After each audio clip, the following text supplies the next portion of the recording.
4 মাসের দীর্ঘ চিকিৎসা যাত্রা শেষে মঙ্গলবার দুপুর 1:25 গুলশানের ফিরোজা ভবনে পা রাখলেন বিএনপি চেয়ারপারসন বেগম খালেদা জিয়া। দেশের রাজনৈতিক মঞ্চে অনেকদিন ধরেই গুঞ্জন তিনি আর ফিরবেন না, হয়তো দেশের মাটিতে আর রাজনীতি করবেন না। সেই সব গুজব, সন্দেহ আর অপেক্ষার অবসান হলো। রাজকীয় মর্যাদায় চিকিৎসা শেষে তিনি দেশে ফেরেন কাতারের আমিরের দেওয়া একটি বিশেষ এয়ার অ্যাম্বুলেন্সে। বিমানবন্দর থেকে গুলশান পর্যন্ত সড়কের দুই পাশে হাজার হাজার নেতাকর্মী জড়ো হন তাকে শুভেচ্ছা জানাতে। খালেদা জিয়ার সঙ্গে তার দুই পুত্রবধূ ডাক্তার জুবাইদা রহমান ও সৈয়দা শামিলা রহমানও দেশে এসেছেন।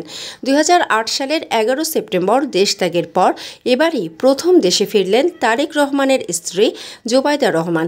এ দিনটি তাই আরও স্মরণীয় হয়ে উঠেছে বিএনপি সমর্থকদের কাছে। এদিকে ফিরোজার সামনে রাস্তায় আইন শৃঙ্খলা রক্ষাকারী বাহিনীর কঠোর নিরাপত্তা বেষ্টনী ছিল। সেনাবাহিনী, পুলিশ, র্যাবের সদস্যরা তৎপর থাকলেও নেতাকর্মীদের আবেগ থামানো যায়নি।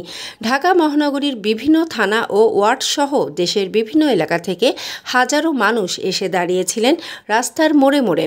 এভাবেই নেতাকর্মীদের ভালোবাসায় সিক্ত হলেন বিএনপি নেত্রী খালেদা জিয়া। মানসম্মত হাঁস ও মোরগের চাহিদা পূরণ করতে আল আমিন হালাল লাইফ পোল্ট্রি রয়েছে আপনারই পাশে।